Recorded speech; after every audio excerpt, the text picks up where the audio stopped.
Bueno, ¿cómo están ustedes? Hoy en otra emisión de Pensándonos a nosotros mismos, desde Comarca Sí, tenemos hoy nuevamente la visita de una persona, un personaje muy interesante, muy importante, que otras veces nos ha acompañado y ha sido muy importante para la comunidad que nos ve. Hoy nuevamente tenemos a Pimpi Colombo, la titular de la Subsecretaría de Defensa del Consumidor de la República Argentina. Gracias, Pimpi, por estar con nosotros y estar en la televisión comunitaria.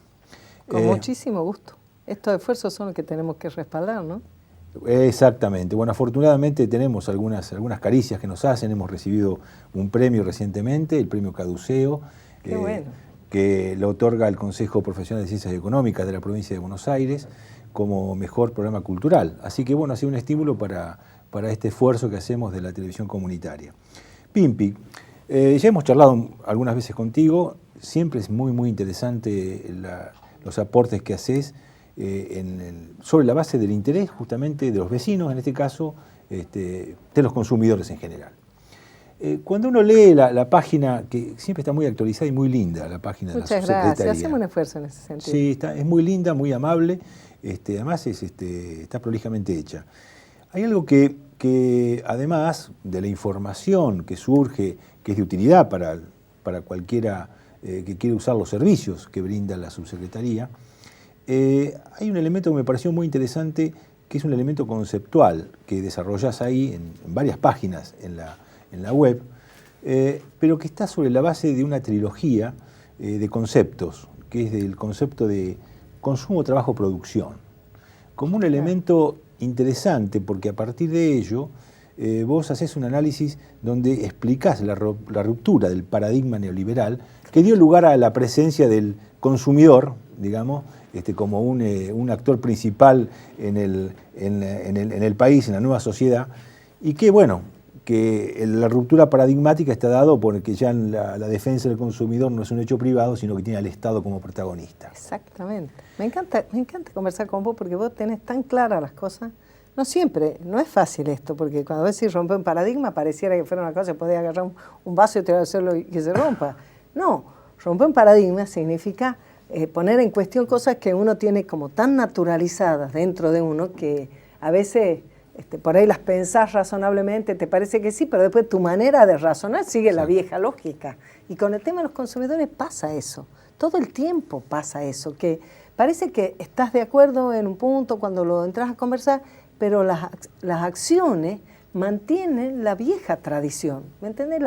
El abordaje de los temas. Una de las primeras cosas que uno se plantea, pienso yo, es que la definición de, uno dice, consumidores somos todos, ¿no? Exacto. Dice, sí, claro, consumidores somos todos, pero convengamos que algunos consumidores tienen una capacidad, unas condiciones para ejercer su derecho a ser consumidores muy distintas de otros, y que además en los distintos momentos de la sociedad, en los momentos históricos de un país como en el nuestro, no todo da lo mismo. No es lo mismo defender los derechos de los consumidores en un momento cuando el paradigma, como decía, el paradigma neoliberal consistía en que el Estado debía retirarse del control, por ejemplo, cuando se destruyó dentro del Ministerio de Economía toda el área que permitía calcular los costos de producción de lo que fuera. Con lo cual se dejaba indefenso al Estado para intervenir en el debate de la economía, con el cuento de que el mercado ordena todo. Y te digo una cosa, el mercado ordena, efectivamente ordena, a favor de pocos. Claro. Ordena, no es que no ordena. Claro. Como no es verdad, aunque a veces nosotros mismos lo decimos mal. Yo, por ejemplo, uno dice el Estado ausente. El Estado nunca estuvo ausente. El punto es presente para quién. Porque los que dicen no queremos planes son los mismos que dicen que el día que le cayó granizo en su campo, quieren que el Estado esté para hacerle un plan para ellos. Nada más que cuando se trata de ellos no se llama plan. No sé si... Exacto. Las reformas neoliberales del menemismo no hubieran sido posibles sin ese Estado justamente neoliberal. Muy presente, siempre en beneficio del mismo sector.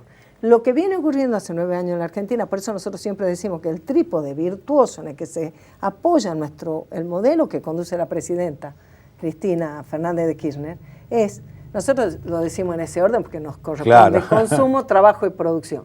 Algunos, los del Ministerio de Trabajo, dicen trabajo, producción y consumo. ¿Qué sé yo? La ministra Giorgi dirá tal vez de otra manera.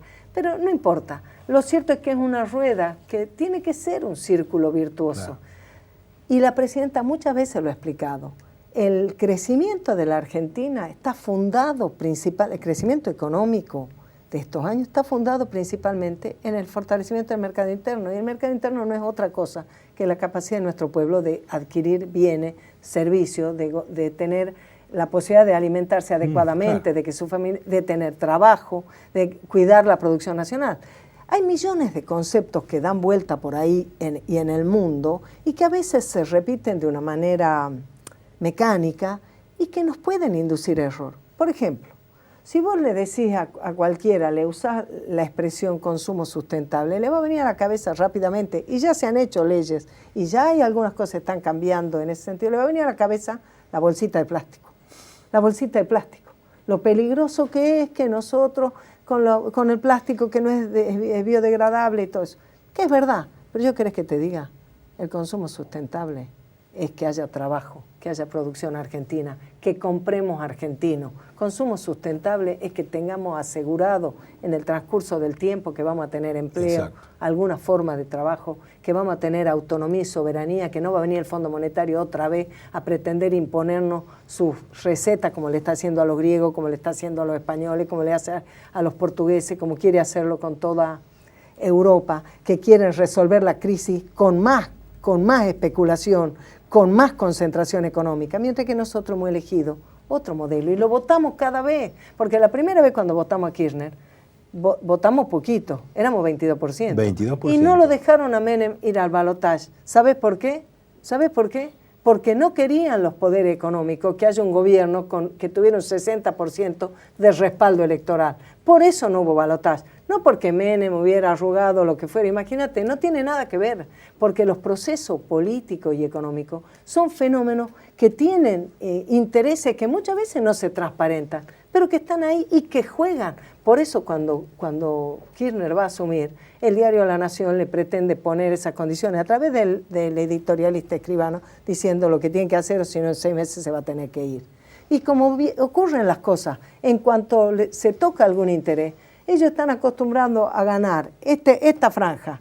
Y vos decís, che, convida un poquito, un poquito menos. No quieren. Eso pasó en el 2008, cuando discutimos la 125. Eso pasa cuando se está discutiendo la cláusula de adecuación a la ley. Adecuarse a la ley, nada más, adecuarse a la ley de Servicio de Comunicación Audiovisual. Antes de entrar en eso, sí, antes de entrar en ese punto que ya va a tener que ser muy operativo también para los que nos ven, ¿no?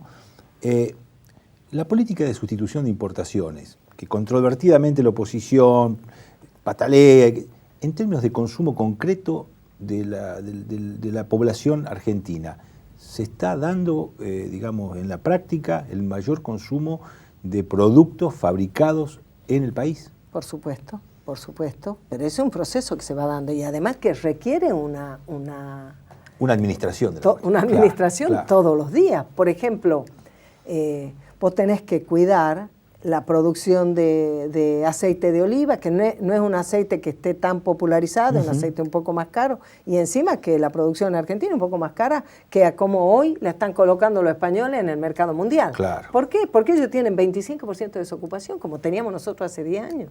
Y entonces, si ellos han perdido su propio mercado, salen a buscar mercado afuera.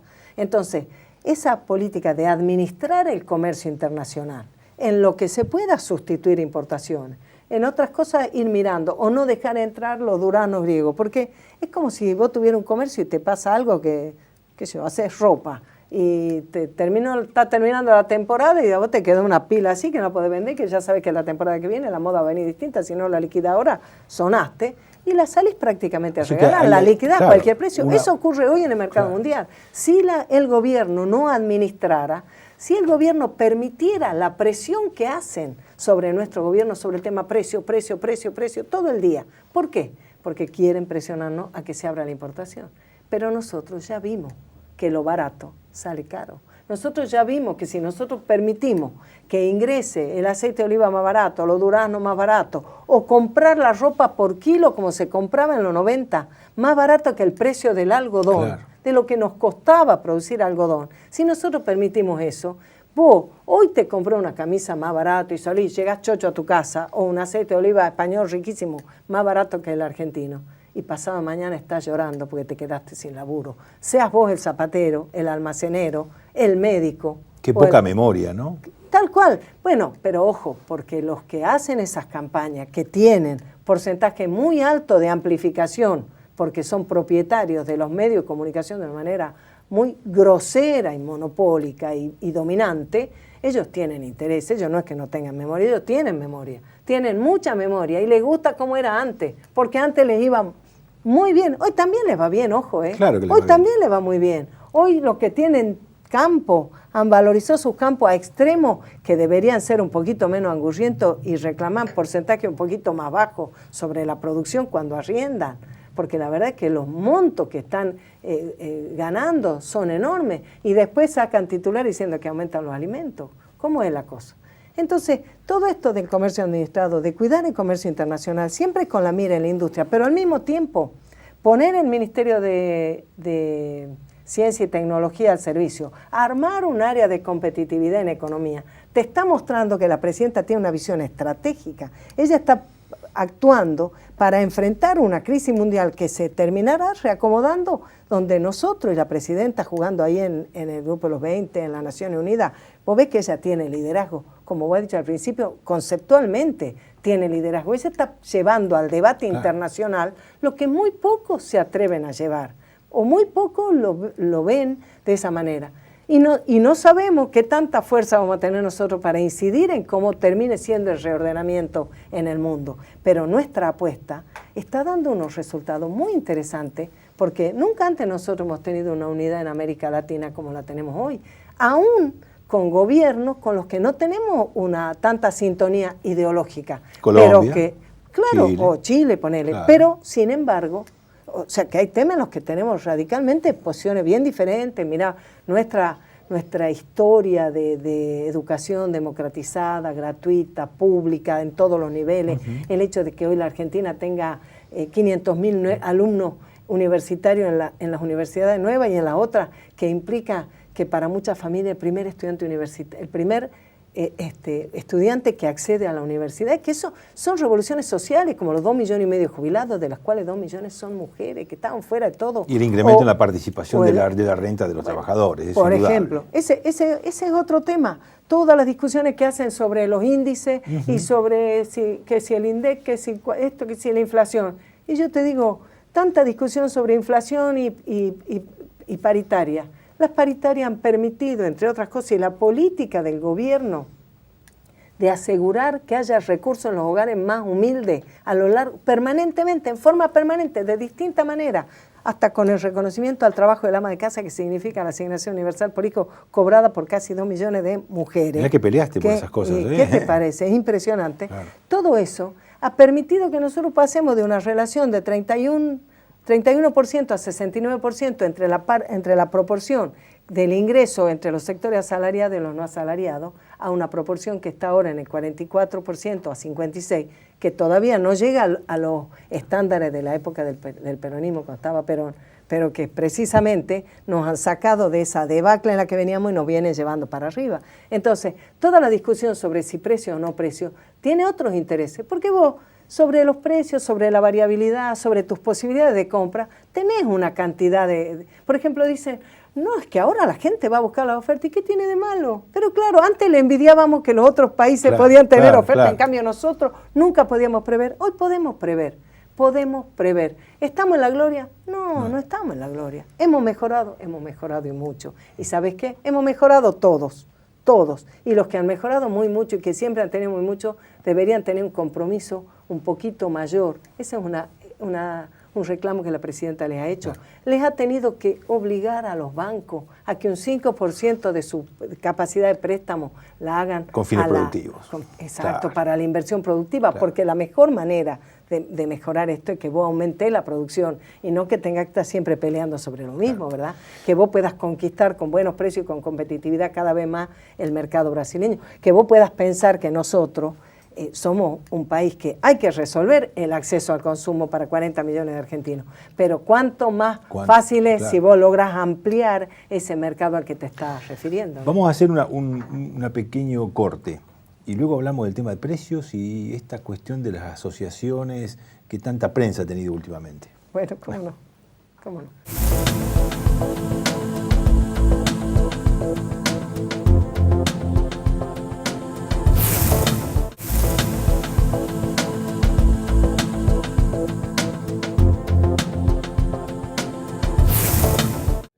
Bueno, seguimos conversando con Pimpi Colombo. Le estamos preguntando, cuando mencionamos precios, hubo mucha batahola en la prensa últimamente, donde colocan a la subsecretaría y especialmente a la Secretaría de Comercio como protagonistas de una serie de entredichos con las asociaciones de consumidores. Con algunas pocas, Con ¿no? algunas. Que integran, las asociaciones de consumidores integran un consejo dentro de la Subsecretaría de Defensa del Consumidor, ¿no es cierto? Hay dos cosas. Una, algunas asociaciones que les interesa ir a la justicia en representación de los consumidores, participar de los entes reguladores y recibir subsidios y demás, esas asociaciones se inscriben en un registro de asociaciones de consumidores.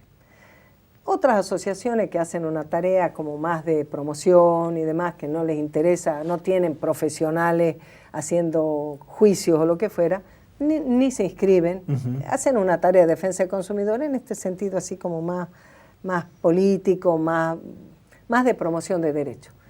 Entre ambos tipos de asociaciones nosotros constituimos, las invitamos a integrar un consejo asesor de la subsecretaría en materia de ética del comportamiento de asociaciones de consumidores. Simplemente porque se instaló un debate muy interesante que estos años nosotros vinimos dando, pero que a veces no logra, no logra trascender al debate público, llamémosle así.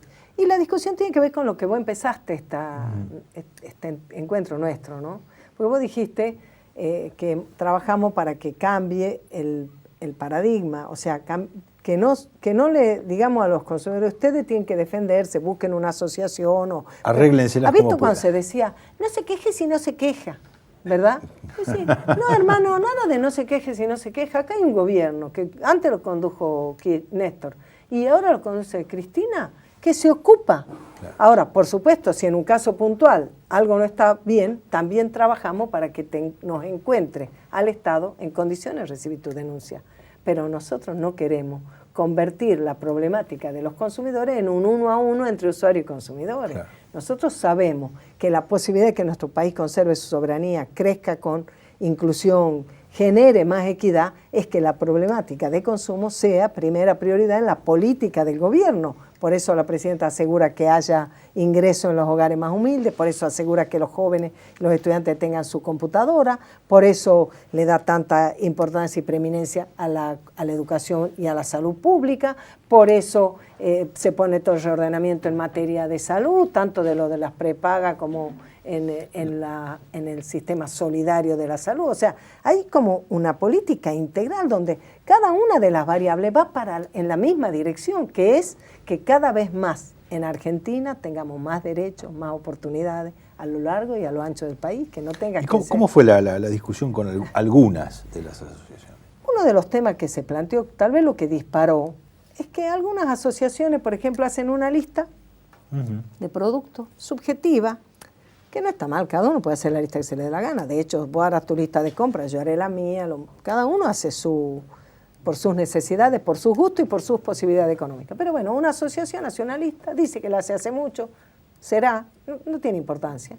Con esa lista recorre 3, 4, 6 negocios, algunos supermercados, y después con eso que recorrió, publica unos porcentajes que no se sabe entre qué y qué calcula, que no tiene en consideración cosas básicas. Por ejemplo, denomina canasta básica alimentaria a un grupo de productos donde no es alimentario, porque además de alimentos hay productos de limpieza, eso pasó con consumidores libres.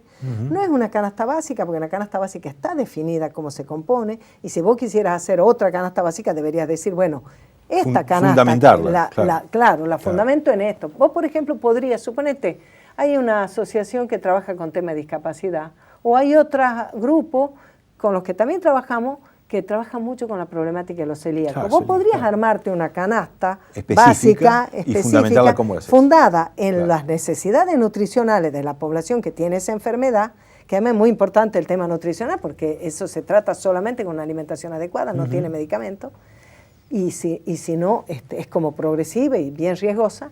Y entonces vos podrías tener eso, vos decís, entonces la conformamos de esta manera, porque, y además para hacer canasta, que es la tercera condición en ese nombre, una canasta no es una lista de productos, sino que tiene que tener una proporción de cada uno, porque suponete vos quisieras ver cuánto cambió tu gasto en comida del mes pasado a este, y bueno, tiene que ver la cantidad que vos consumís de cada cosa. Vos no decís 1 litro de aceite, 1 litro de agua, 1 kilo de harina, 1 kilo de pan. ¿En Eso cuánto es ridículo, tiempo? ¿Para porque qué? vos tenés que poner, Claro. ¿cuál es el tiempo? Claro. ¿Es una semana? Suponete, son 15 días, como dice esta gente de consumidores libres. Bueno, y en 15 días, ¿cuánto de cada uno de estos productos hace falta para una familia? ¿De qué tamaño? ¿Descripta? ¿Cómo?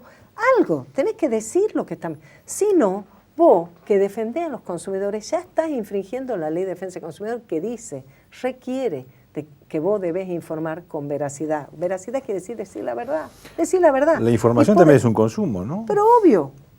Y es un servicio que la asociación está prestando. Porque además, hasta específicamente la ley de defensa del consumidor dice que el derecho del consumidor no es solamente sobre productos que vos pagás. O sea, está estableciendo toda la relación de consumo en un sentido muy amplio y muy abarcativo. Entonces, una discusión fue esa. Si nosotros tenemos que obligarle a las empresas que si ponen un rótulo, lo que dice, lo que trae el producto sea lo que dice el rótulo. Por lo tanto, si vos informás sobre una canasta básica alimentaria, decía canasta, ser básica y ser alimentaria, Claro. y no cualquier O sea, otra cosa. No era ni canasta, ni era básica, ni alimentaria. O sea, ninguna de las cosas. Y tampoco era índice de precios. Y tampoco índice Claro. de precio. Ese es el siguiente Claro, punto. Pero claro. te quiero decir, la primera discusión que tuvimos fue porque algunas asociaciones y algunos periodistas nos discutían que esa norma, que es la Ley de Defensa del Consumidor, se le aplica a las empresas, pero no a una asociación. Entonces yo a algunos le pregunté, ¿cómo decís vos? ¿Las empresas tienen que decir la verdad y las asociaciones pueden mentir? ¿Pueden mentir? Yo diría que las asociaciones, si su trabajo es defender al consumidor, ellas tienen una responsabilidad. ¿Cómo le explicaríamos, Pimpi, a la comunidad que nos ve, cuáles son las funciones sociales de una asociación de defensa del consumidor?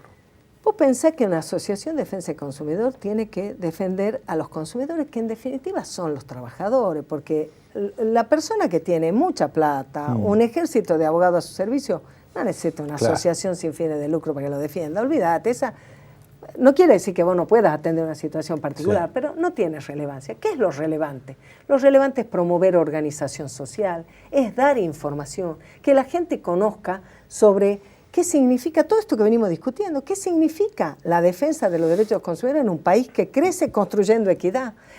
Que comprenda los procesos económicos que están involucrados, que conozca la legislación que lo protege, que conozca las políticas de promoción del consumo, que conozca sobre la televisión digital terrestre, que conozca sobre el programa Procrear, que conozca sobre la tarjeta Argento, que conozca sobre el programa de uso racional de la energía, que no significa decirle a la gente ahorre, significa decirle, cuidemos, porque nuestro gobierno trabaja para que tengas más confort, para que hayas podido comprar una estufa más en tu casa, pero no la dejé prendida todo el día. Claro. Si te fuiste a laburar y no quedó nadie en la casa, estás malgastando el gas que cuando se gasta mucho, cuando se consume mucho, hay que comprarlo afuera y nos lo venden caro. Si vos, ¿qué es lo peor que te puede pasar? Que cuando vengas y lo prendas, te pases los primeros 10 minutos un poco hasta que se caliente la casa y bueno, o la pieza. Bueno, algunos se enojaron un poco, pero la cosa sigue adelante. Por supuesto. Y entonces, finalmente, primero discutimos sobre la obligación de ser veraces. Correcto. Segundo, discutimos sobre que dentro de esa veracidad, si una asociación va, releva precio en tal negocio, tal día, y lo informa, está fenómeno, porque lo que hizo fue informar lo que había ahí. Algunas pueden decir, después de hacer una medición así, decir cosas que cualquiera sabe si hace las compras. Que la misma cadena de supermercado tiene precios distintos en las distintas sucursales. Y puede ocurrir que si paga distinto precio de alquiler, eso le incida, o yo qué sé, las distintas razones. Eso no es ilegal. Ilegal sería que la empresa tenga en la góndola un precio y te quiera cobrar otra cosa en la caja. Eso, por supuesto, eso sería ilegal. No es ilegal tener distintos precios. A su vez, la Secretaría de Comercio trabaja con los distribuidores, con las cadenas de supermercados, con las empresas, con los grupos que fabrican o que importan, trabaja sobre franjas de precio y les va autorizando de a poco, 2 o 3 veces por año, a cada uno en un momento, la posibilidad para productos de consumo masivo, un pequeño aumento, para producto un poco más selectivo, o sea, de una población que tiene mejor poder adquisitivo, les permite subir un poquito más, y para consumo que le llaman premium o que sería más sofisticado, también un poquito más. ¿Por qué hace esto? Porque de esta manera vos cuidás con más celo al que menos tiene y más necesita. Y a su vez permitís que el comercio funcione. Porque yo pregunto, cuando fuimos a las elecciones, ponele el año pasado o en el 2007, Sí. alguien con alguna posibilidad de ser electo, alguien que haya conseguido representación parlamentaria, le propuso al pueblo argentino que tengamos un sistema económico de todos precios controlados, de precios máximos, de racionamiento, de ir a buscar a fin de mes el cupón con el producto. ¿Alguien propuso eso? Yo no escuché. Controles de precios, ninguna fuerza política. Ninguna. Entonces, tenemos un Estado que les incomoda a los poderosos porque sí les controla. Pero también tenemos un Estado que respeta esa elección de nuestro pueblo de tener un capitalismo, o sea, que pueda funcionar un mercado con la supervisión del Estado para cuidar a los que más necesitan ser cuidados, a los que tienen menos voz individual, menos poder individual. Y entonces vos decís, bueno, las paritarias sirven, y por eso también cuando has mejorado el empleo, has mejorado las condiciones de los trabajadores para negociar con los empresarios. Las paritarias han permitido que vos tengas esa relación entre la proporción del ingreso entre los asalariados y la proporción entre los que no son asalariados, o sea, los que viven de renta, de la ganancia de su empresa o lo que fuera, y la mejoraste. Y cuando la mejoraste, quiere decir que vos pudiste ganarle a los aumentos de los precios. Eso forma parte de lo que es construir equidad. ¿Es suficiente? Todavía no, pero ese es el camino correcto. Entonces, cuando te quieren instalar todo el día el tema de los precios, todos los precios, vos decís, ¿qué interés están defendiendo? Lo mismo con cada una de las cosas. Tuvimos durante 3 meses un bombardeo mediático diciendo que las prepagas le exigían al gobierno que le autorice un aumento del 25% en 2 partes. Correcto. Esto es un tema que tiene actualidad, digamos. Absolutamente. En pocas palabras, a la comunidad que nos ve, ¿qué tiene que hacer con el tema de los incrementos que estén por encima, que pretendan, digamos, hacerlo por encima del 7% aprobado por el gobierno? Lo único que está aprobado es 7%. ¿Hasta cuándo? 7%. Eso es lo que está aprobado. Cuando haya otra cosa, se discutirá. No hay nada aprobado. Y no hay eso que también instalan los medios de, ahora le aprobaron el 7 y van a ver cuánto más. No hay eso. Eso forma parte de los lobbies, de los que quieren esos aumentos o los que quieren desestabilizar el gobierno. Uno de los dos. Entonces, si vos sos una asociación de defensa de consumidores, ¿cuál es tu tarea? Vos le tenés que explicar a las personas que están afiliadas a una prepaga que el 7% es lo que autorizó el gobierno, porque ahora sí en la Secretaría de Comercio se está reconstruyendo la capacidad de analizar costos y por lo tanto decirle, no, sus números no tienen nada que ver con la realidad.